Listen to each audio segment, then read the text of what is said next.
Bonjour à toutes, bonjour à tous. Bienvenue dans Conversation avec la MSA en partenariat avec Newstank Agro.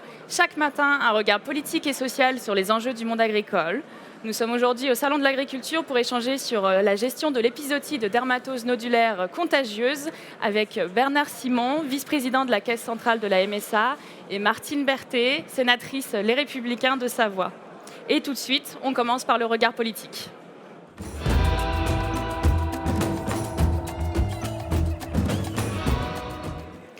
Martine Berthet, merci beaucoup d'avoir répondu favorablement à notre invitation.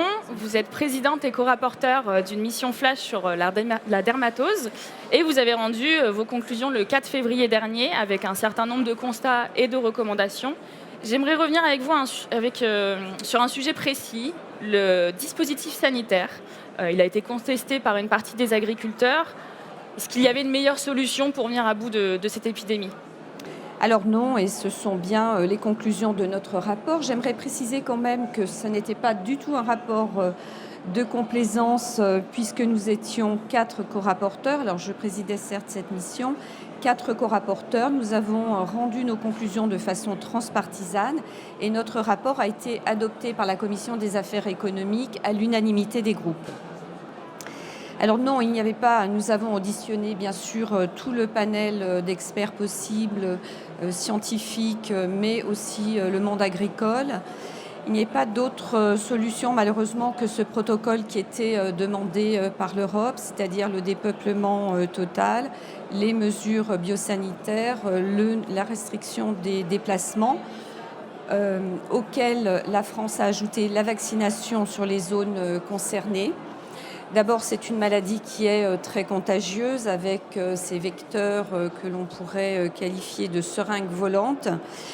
C'est une incubation longue et puis il y a également près de 50% de porteurs sains, si on peut dire comme ça, d'animaux qui n'expriment pas de symptômes et l'impossibilité pour le moment, alors ce sera bien sûr un travail à faire là-dessus par les scientifiques, l'impossibilité pour le moment de distinguer par des tests la souche virale de la souche vaccinale.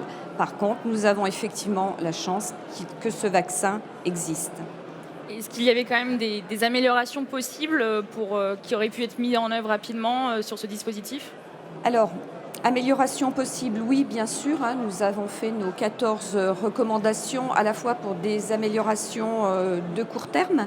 Si nous devions avoir une nouvelle maladie comme celle-ci ou une rechute, ce qui n'est pas souhaité. Et sincèrement, j'espère que ce ne sera pas le cas et je ne le crois pas. Oui, par exemple, sur les contrôles de circulation des bovins, nous préconisons une zone plus restreinte, un cœur de zone de 5 km et pas de 20 km comme ça a été le cas. Il y avait 2 zones, 20 et 50 km. De façon à pouvoir vraiment surveiller au plus près, mais il y a aussi tout ce système d'identification des bovins, des travaux qui ont commencé il y a maintenant pas loin de 10 ans, avec des logiciels obsolètes, et il faut vraiment là arriver à finaliser cela. C'était l'objet de ma question d'ailleurs hier à Madame la Ministre, lors d'un débat que nous avons eu en séance au Sénat. Il y a aussi le sujet de la vaccination. Certains syndicats agricoles et éleveurs ont appelé à l'extension massive, voire à la généralisation de la vaccination. Est-ce que c'était également une solution plus efficace ? Alors, certes, vacciner tout le monde, bien sûr que c'est la solution la plus efficace. Le coût des vaccins se porte à plus de 400 millions d'euros, mais ce n'est pas cela finalement le plus important, c'est surtout les pertes que cette vaccination généralisée entraînerait, puisque nous sommes très très exportateurs de bovins et que quand il y a vaccination, il ne peut pas y avoir de déplacement des animaux pendant un délai assez long, et les pertes ont été chiffrées par le ministère de l'Agriculture de 10 à 15 milliards d'euros pour les professionnels qui sont sur ces sujets. Voilà. Et en plus de ça, si vous voulez, cette vaccination généralisée, elle n'est pas souhaitée par tous, parce que autant sur les secteurs à production laitière Comme dans mon département de la Savoie, la vaccination, par exemple, au printemps, était vraiment réclamée avant les montées en estive des animaux, autant dans d'autres secteurs, je pense comme le vôtre, monsieur le vice-président, où c'est de l'élevage du bovin allaitant. Là, la vaccination n'était pas généralisée, n'était pas du tout souhaitée, justement, parce qu'ils ont besoin de pouvoir déplacer les animaux. Vous avez parlé un peu d'estimation de coûts qu'aurait pu avoir cette vaccination.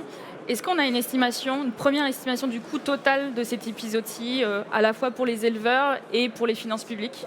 Alors, pour les éleveurs, c'est peut-être encore un peu difficile à chiffrer puisqu'il y a bien sûr ces conséquences, notamment pour les élevages laitiers, même si les troupeaux, et ça c'est vraiment un grand bonheur de pouvoir voir que ces troupeaux ont pu être reconstitués grâce à la solidarité de la profession notamment.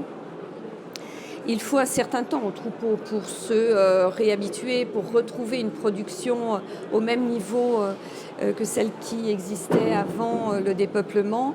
Donc il y aura encore certainement des chiffrages à faire, mais pour l'instant, effectivement, on est sur l'ordre environ de 65 millions d'euros, c'est-à-dire 42 pour les dédommagements après le dépeuplement, dédommagement aux agriculteurs vraiment concernés, les vaccinations, le vétérinaire, les mesures de biosécurité et 22 millions d'un fonds d'urgence qui a été débloqué alors en deux fois 11 millions, qui a été débloqué alors peut-être un peu tard effectivement, puisque c'était au mois de décembre, mais pour tous les acteurs indirectement touchés. Je pense aux éleveurs qui n'ont pas pu déplacer leurs animaux, qui ont eu besoin de plus de fourrage, par exemple, pour les alimenter. Je pense aux hébergements.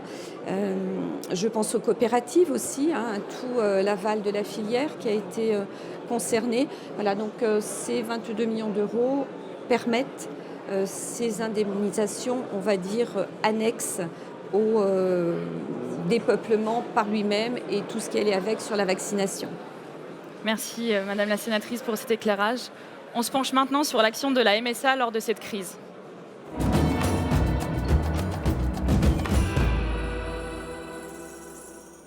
Bernard Simon, la MSA a été en première ligne auprès des éleveurs tout au long de cette crise. Dans cette gestion complexe de la DNC, comment les a-t-elle soutenus et accompagnés ? Alors peut-être pour rappeler, la MSA est une organisation professionnelle agricole qui a une mission de service public autour de la protection sociale. Donc la MSA fait tous les métiers de la protection sociale, incluant l'accompagnement des professionnels que sont les agriculteurs, mais aussi leurs familles, et a aussi une mission bien sûr sur le recouvrement des cotisations dans le principe de base de la protection sociale. Donc effectivement, dans les métiers de la MSA, c'est de prendre en compte la diversité des professions et d'être à l'écoute des besoins de nos ressortissants et là en l'occurrence les professionnels éleveurs qui étaient touchés par cette épidémie. Donc dans le premier temps, ce qui est important, c'est de pouvoir, avec les autres partenaires professionnels, les partenaires de l'État et les partenaires des organisations professionnelles, de pouvoir aller vers les éleveurs afin de leur proposer un accompagnement portant justement sur l'accès aux droits, le maintien de leurs droits sociaux, à la fois pour eux et pour leurs familles, dans un contexte qui est toujours très compliqué. Donc l'accompagnement, je dirais, de base sociale, c'est d'être d'abord à l'écoute, en débloquant les différents dispositifs d'action sociale que l'on peut avoir sur l'accompagnement de l'aide au répit pour des personnes qui se retrouvent un petit peu démunies dans une situation complexe à la fois psychologique et professionnelle et financière. Et ensuite, on a aussi des dispositifs qu'on va peut-être considérer plus financiers autour donc de la préservation des droits sociaux, que sont les cotisations sociales agricoles que versent les agriculteurs comme les autres citoyens. Et donc là, on peut intervenir effectivement sur différents dispositifs, à la fois de prise en charge des cotisations pour préserver l'accès aux droits, parce qu'une exploitation qui voit son cheptel disparaître, perd de fait sa capacité à générer des revenus. Donc il faut bien à un moment donné quand même préserver ses droits par sa cotisation sociale. Et aussi on peut travailler sur différents dispositifs à la fois de plan de paiement, de modulation du calcul des cotisations. Donc il y a tout un système à la fois financier sur les cotisations, mais surtout un accompagnement social et psychologique des agriculteurs au quotidien. D'accord. Et est-ce qu'il y a tous ces dispositifs, est-ce qu'il y a des enseignements que la MSA s'est dit peut-être qu'il y avait des manquements, des choses que vous auriez pu faire en plus, ou est-ce que c'était très effectif et voilà, grosso modo, est-ce qu'il y a des enseignements que vous avez tirés pour mieux anticiper et accompagner les agriculteurs dans ce cadre de crise? Ouais, je pense, ce qu'on peut dire déjà, malheureusement, les caisses MSA, c'est pas la première fois qu'on se trouve en gestion de crise, en gestion de crise sanitaire, climatique. Donc les collègues des différentes caisses ont eu à accompagner des situations particulières. Dans le cas précis de la dermatose, donc il a fallu agir très rapidement parce que ça a été assez soudain quand même finalement quand on réfléchit, avec un impact qui est très très fort sur la perte d'un cheptel. C'est-à-dire qu'on met à plat complètement l'économie de l'exploitation, mais aussi tout le vécu de l'exploitant et l'attachement qu'il a à son cheptel et à ce qui fait la nature même de son métier. Donc je dirais que globalement la MSA n'a pas découvert la nécessité de se mettre en disposition de gestion de crise. Ce qu'on peut relever quand même, ce qui a été porté et reconnu par les différents partenaires autour de l'action de la MSA, c'est la nécessité justement que chaque contributeur soit bien informé et puisse chacun pour sa partie accompagner les éleveurs sur la spécificité de son métier, mais aussi au bon moment. Parce que dans la crise de la dermatose notamment, il y a toute la période où l'éleveur a l'information comme quoi son cheptel est infecté. Puis il y a une décision administrative qui est très lourde, de dire écoutez, votre cheptel malheureusement il sera abattu. Donc il y a des moments où l'éleveur lui-même il est plus ou moins réceptif à l'aide qu'on peut lui apporter. Donc ce qu'on travaille en MSA, c'est justement de pouvoir accompagner au bon moment et quand les personnes sont aussi en disposition de pouvoir saisir les différents dispositifs qu'on met à leur disposition.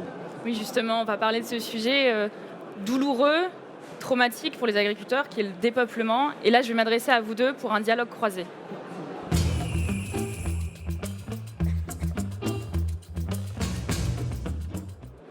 Vous en avez parlé, accompagner l'agriculteur au bon moment. Vous avez, au-delà des accompagnements sur le plan administratif, financier, eu un accompagnement humain. Est-ce qu'il y a des dispositifs, des choses que vous avez pu mettre en place justement pour cet accompagnement plutôt psychologique par rapport à cette confrontation du déploiement du cheptel? Voilà, disons que dans les différents dispositifs à notre disposition, dans les différentes caisses de MSA, c'est effectivement l'accompagnement par des professionnels. On a des conventionnements avec des psychologues, on a des professionnels à l'intérieur de nos caisses même qui ont une formation, une capacité à prendre contact avec les agriculteurs et leurs familles et de proposer donc tout cet accompagnement plus humain et psychologique par des professionnels de santé. Toute la démarche, c'est de faire en sorte que la personne accepte justement cet accompagnement, s'en saisisse pour passer ces caps difficiles. Et ce qui permet par ailleurs, quand l'agriculteur en l'occurrence, ou la famille, c'est pas que pour l'agriculteur, c'est aussi les proches qui ont été fortement touchés par ces épisodes-là. Quand chaque personne est accompagnée de la meilleure façon, ils sont aussi en disposition pour pouvoir ensuite mettre en œuvre et prendre les dispositifs plus, on va dire, professionnels, économiques et de développement de l'exploitation ou de repeuplement, parce que le côté positif quand même, notamment dans les Savoies, c'est que le repeuplement des cheptels a pu se faire de façon relativement rapide et on en est tous satisfaits. Justement, cet enjeu d'accompagnement psychologique, est-ce que c'est un sujet que vous avez abordé lors des auditions, Madame la sénatrice? Oui, tout à fait, parce que finalement, au cours de nos auditions, nous avons pu faire le recoupement que quand les choses se sont mal passées, ont entraîné de la contestation, enfin au départ, puisqu'après le sujet s'est politisé, c'est très clair quand il s'est déplacé la maladie s'est déplacée dans le sud-ouest, mais que ce soit en Savoie ou dans le Doubs, quand il y a eu des problèmes, nous nous sommes rendus compte que c'est parce que l'annonce avait été très mal faite à l'éleveur, c'est-à-dire par une personne de l'administration, enfin de l'État, pas formée, tout seul, ou alors des maladresses avec des annonces faites avant que l'arrêté soit pris. Enfin, voilà, et vraiment, il est absolument important, et c'est une de nos recommandations, que l'État central définisse et décline vers les préfectures un protocole d'annonce pour l'éleveur qui doit absolument être entouré d'un psychologue de la MSA, par exemple, mais aussi de ses pairs. Voilà, et ça c'est absolument indispensable parce que c'est certain que c'est quelque chose d'absolument terrible et traumatisant. Et on ne peut pas annoncer ça comme ça, sans précaution. D'ailleurs aussi, parmi nos recommandations, c'est de faire ces annonces de dépeuplement le matin et pas l'après-midi ou en fin de journée, parce qu'on sait très bien qu'ensuite, voilà, pendant la nuit, les choses peuvent mal se passer. Est-ce que vous avez eu des retours terrain justement sur cette gestion de l'annonce du dépeuplement, des choses que vos agents ont pu remonter pour les autorités sanitaires? Oui, alors la première chose, c'est ce qui vient d'être dit, c'est-à-dire il faut d'abord que l'information circule bien entre les partenaires, ce que j'évoquais au départ. C'est-à-dire que l'annonce, souvent l'annonce se fait effectivement, c'est une démarche administrative, c'est les services de l'État qui annoncent à l'éleveur, voilà, compte tenu des résultats, disons, d'analyse sur votre cheptel, on sera contraint de procéder à l'abattage. Et quelque part, ça s'arrête là. Donc nous, ce qu'on a évoqué, c'est qu'il est important que les services de l'État se rapprochent des autres partenaires, dont la MSA, pour justement travailler sur cette dimension de l'accompagnement de l'annonce. C'est pas de l'annonce, c'est pas la MSA qui va faire l'annonce, mais on va quand même accompagner l'agriculteur à la fois au moment de l'annonce du résultat et des conséquences que ça aura pour son exploitation, mais aussi ensuite sur la durée, c'est-à-dire l'accompagner le jour même et à suivre, accompagner sa famille, je l'ai dit, il n'y a pas que l'éleveur tout seul, il y a aussi son environnement proche. Et donc je pense que les enseignements qu'on a pu avoir dans le cas présent de la DNC, c'est de se dire, nous, aux côtés des caisses de MSA, c'est-à-dire comment on répond justement à cette préoccupation de l'accompagnement autour de cette difficulté qui peut être perçue par certains agriculteurs. Tout le monde ne réagit pas de la même manière. Donc on a travaillé effectivement sur la mise à disposition de nos personnels propres en MSA qui ont des formations dans le sens, mais aussi on s'est appuyé sur notre réseau de sentinelles qui sont formés justement à l'écoute et à l'accompagnement et à la détection en fait des fragilités que peuvent ressentir nos publics. Mais aussi, on a mobilisé nos réseaux de délégués cantonaux. Donc là, c'est plus la relation de pair à pair. Donc je pense qu'il y a différents niveaux d'intervention en fonction des personnes qui sont rencontrées, en fonction de la demande ou du moins du ressenti, de la capacité à accepter l'accompagnement. L'important, c'est que les personnes qui sont dans une situation difficile se saisissent de ce qu'on leur propose et acceptent, parce que c'est très compliqué. Vous savez, toujours dans ces situations-là, il y a un phénomène, un premier niveau de choc de l'annonce.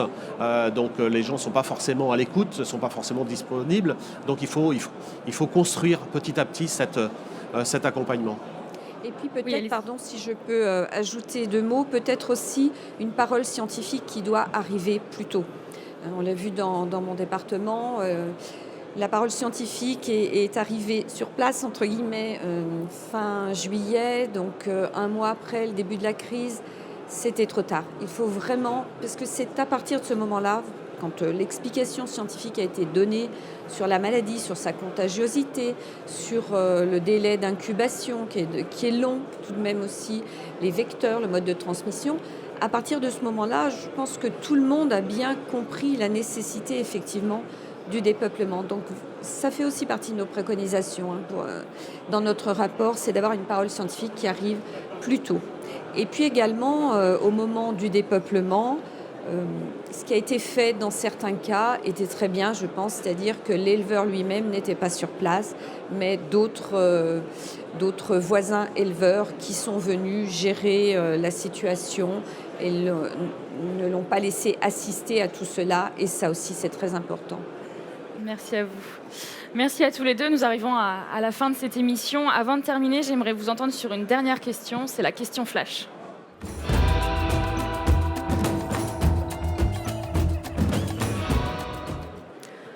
On approche du printemps, c'est une période où les vecteurs sont les plus actifs.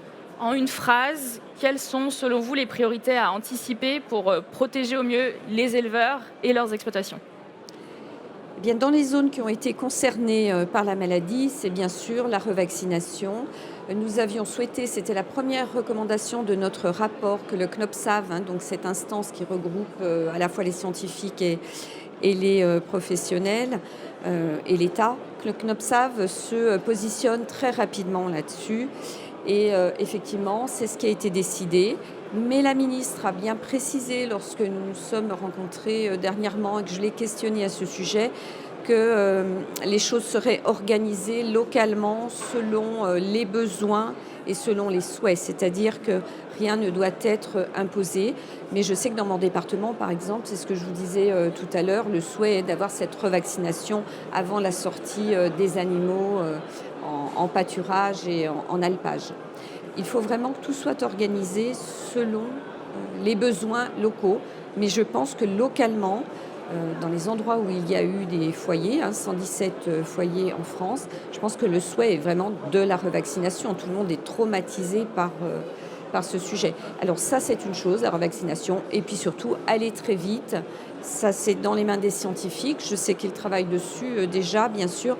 Aller très vite sur ce test qui permettrait vraiment de détecter la maladie, y compris chez les porteurs sains. D'accord. Bernard Simon ? Je pense que la clé pour préparer une situation de crise, c'est de profiter de l'expérience qu'on a eue, malheureuse, et que surtout que les partenaires soient bien identifiés, c'est-à-dire que chacun a son rôle à jouer dans une situation de crise. Donc, nous, on a évoqué le travail qu'ont pu réaliser les caisses de MSA sur les secteurs qui ont été touchés en France, parce que il y a eu plusieurs départements qui ont été concernés. Donc nous, dans le réseau, on diffuse l'information pour être en position de gestion de crise. Malheureusement, on ne peut guère faire plus. Et encore une fois, là on a l'exemple de la dermatose, mais on a d'autres épisodes, qu'ils soient climatiques ou sanitaires, malheureusement, que l'on gère tout au long de l'année. Vous serez présent, on est assuré. L'important, c'est la présence et le partage de l'information entre les partenaires. C'est vrai. Merci Martine Berthet d'être venue sur le plateau de MSA TV, et merci Bernard Simon également de votre présence et d'avoir partagé les actions de la MSA. C'était Conversation avec la MSA en partenariat avec Newstank Agro. À suivre l'émission Grandir en milieu rural sur le thème du soutien à la parentalité. Bon salon.